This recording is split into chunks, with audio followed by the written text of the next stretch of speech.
안녕하세요. 옆집 아저씨입니다. 저희 채널을 시청해 주시는 여러분들 항상 건강하시고 행복하세요.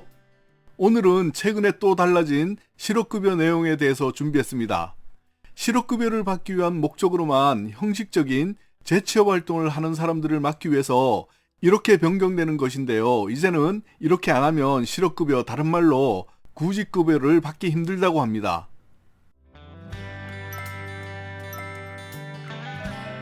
최근에 한 기사에 따르면 한 사람이 23년 동안 매년 23차례나 실업급여를 받았다고 합니다.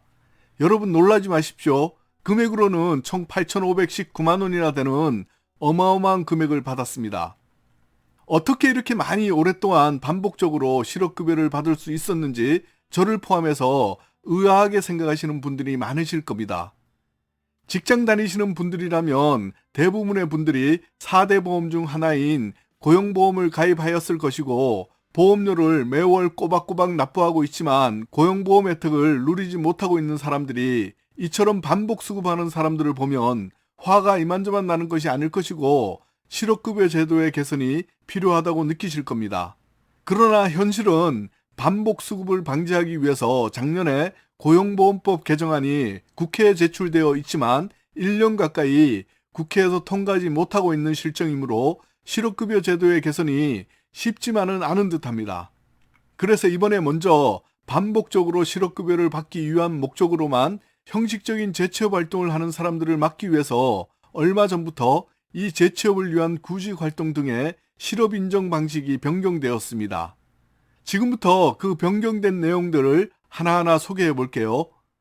실업급여를 받기 위해서는 5가지 수급 조건을 충족해야 하는데, 이 중 오늘은 이번에 바뀐 내용 위주로 알려드리고 실업급여 받기 위한 5가지 조건은 영상을 따로 준비하겠습니다.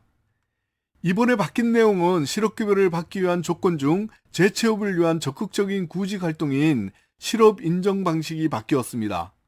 실업인정 방식이란 수급 자격자가 적극적으로 재취업 활동을 했는지 확인하는 방식을 말하는데요.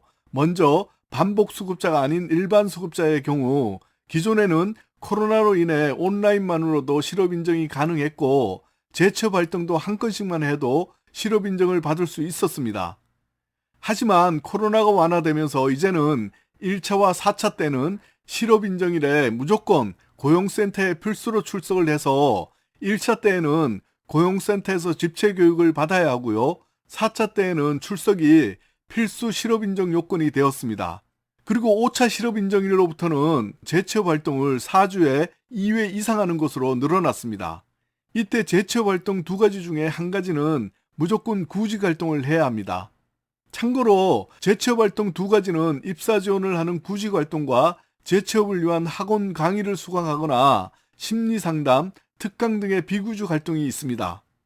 그리고 실업급여를 반복해서 수급받는 분들 중에서 5년 동안 3회 이상 실업급여를 받은 반복 수급자분들은 재취업 활동이 2차 때부터 입사 지원을 하는 구직활동만 인정됩니다. 취업을 하기 위한 학원 강의를 수강하거나 심리상담, 특강 등의 비구직 활동은 인정이 안 됩니다. 그리고 이와 함께 반복 수급자의 경우는 일반 수급자와는 다르게 4차 때부터 재취업 활동을 한 달에 2건 이상 해야 합니다. 5차 때 재취업 활동 2건 이상 하는 것은 일반 수급자입니다. 그리고 7개월 이상의 장기 수급자는 5차에서 7차까지 매월 2회 재취업 활동을 해야 하는데요. 반드시 구직 활동이 1회 포함되어야 합니다. 그리고 8차 때부터는 매주 1회 구직 활동만 인정해 줍니다.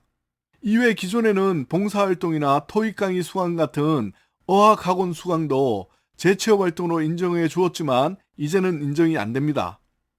심리검사나 심리안정 프로그램 참여는 이전에는 제목만 다르면 각 프로그램별로 인정이 됐지만 이제는 통합해서 한 차례만 인정됩니다. 구직활동을 워크넷으로 하는 경우에는 횟수 제한 없이 계속 가능하고요. 이때 주의하실 점은 실업급여 신청할 때 작성했던 구직 신청 희망 직종이 아닌 다른 직종에 입사 지원을 하면 실업급여를 받기 위한 목적으로만 구직 신청을 하는 것으로 보고 인정이 안 될 수 있습니다. 이 점 주의하시기 바랍니다. 그리고 구직 활동을 하지 않다가 마감일이 다가와서 한꺼번에 구직 활동을 하는 경우가 있었는데요. 이제는 같은 날에 여러 건 재취업 활동을 하는 것은 모두 인정이 안 되고 한 건만 인정을 받을 수 있습니다. 이런 경우도 앞으로는 실업급여를 받기 위한 목적으로 구직 활동을 하는 행동으로 보기 때문입니다. 온라인이나 고용센터 주최 단기 특강 같은 경우도 이전에는 구직 활동으로 인정해 주었었지만 이제는 전체 실업 인정 기간 중에서 총 3회까지만 인정을 받을 수 있습니다. 다만 예외로 만 60세 이상과 장애인은 2차 실업 인정일로부터 재취업 활동을 한 달에 1회 하시면 되고요. 자원봉사 등도 재취업 활동으로 인정해 줍니다. 그리고 재취업 활동을 하면서 면접 거부, 가짜 이력서 제출 등의 행위는 허위, 형식적 구직 활동으로 부정수급에 해당된다는 점도 알아두시기 바랍니다. 이번에 변경되는 내용들은 새로 신청하시는 분들에게 적용이 되고요. 이전부터 받고 계신 분들은 이전 기준이 그대로 적용된다는 점도 참고하시기 바랍니다. 이상 오늘 옆집 아저씨가 준비한 이야기는 여기까지입니다. 저는 다음 영상에서 또 인사드릴게요. 감사합니다.